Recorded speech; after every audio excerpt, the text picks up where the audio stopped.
Alright, so we are going to be doing my updated phone and tablet collection as of July 2021. I have 5 phones and now 5 tablets, as you can see. It's going to be freaking epic. Now let's get on to the video. I am recording on the LG Stylo 5, which is 32 gigabytes on Android Pie, which does work perfectly fine with no issues whatsoever, but the screen shattered. Starting off here is the LG MV3 128 megabytes, which works perfectly fine with no issues whatsoever, and it's on Verizon. My first Verizon device ever, and it's my first keyboard phone. Now let's move on to our next phone. Next up is the LG 44OG, which works perfectly fine with no issues whatsoever, and it's on track phone, and it's 300 megabytes. In the subtitles, you do hear you say 300 megabytes, but it's not that, it's 300 megabytes. Next up is my main phone, the Blackberry Classic on AT&T, 16 gigabytes on Blackberry 10. It works perfectly fine with no issues whatsoever. It's my first smartphone with a keyboard.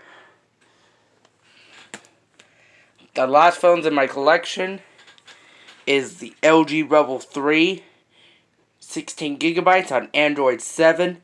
It works perfectly fine with no issues whatsoever. As you can see, it does go slow on the startup. It is from TrackPhone, and it is my very first smartphone in my collection. Now, most of my devices do have the logos on the wallpapers right here.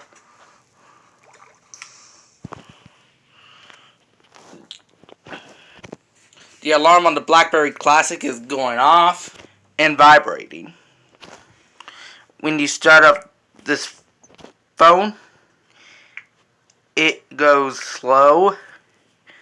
Touchscreen is good right here. If my camera will focus. Yeah. We go to About Phone and Software Info. As you can see, it does run Android 7.0, which is a discontinued Android version. Now let's move on to tablets. Starting off with the tablets is the original iPad, which works perfectly fine, but it has a bad home button.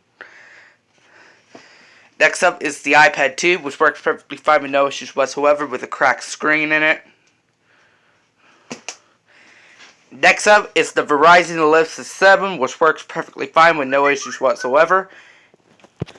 This one's 16 gigabytes on iOS 5.1.1, and this one's also 16 gigabytes on iOS 5.1.1 as well. The Verizon Ellipsis 7 is 8 gigabytes on Android 4.4, I believe it is. I'll check the Android version of this tablet. As soon as it boots up, this is my first Verizon tablet ever. As you can see, nothing too special with it. It has a 3.2 megapixel camera, as you can see.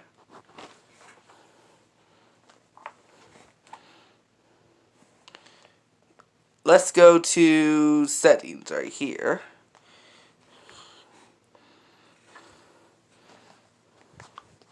Go to About Tablet.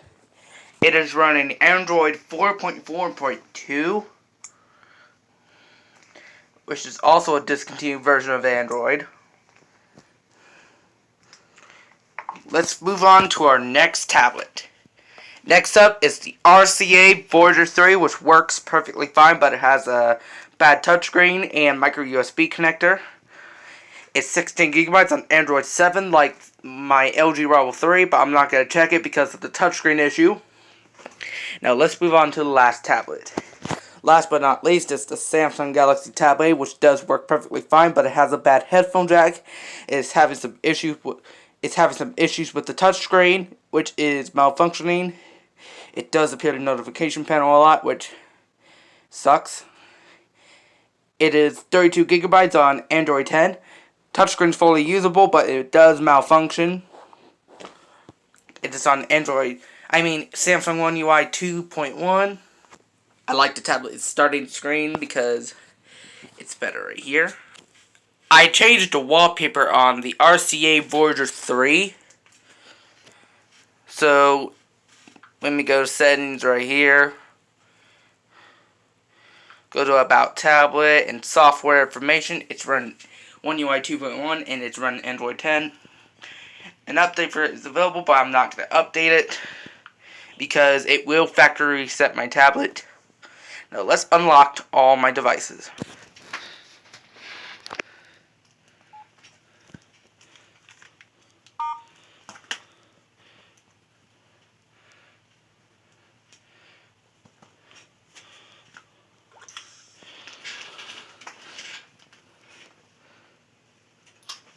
I do use this thing so I can exit out of the apps.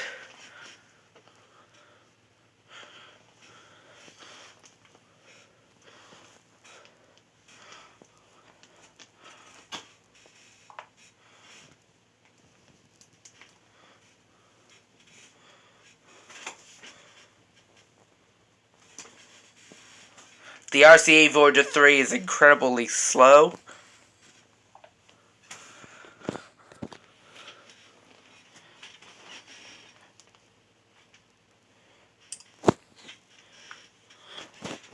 Now that's going to do with David's phone collection for my updated phone and tablet collection. Thank you for watching. This is David's phone collection. I hope you like, subscribe, and comment. Now, see you again in my next video, as you can see.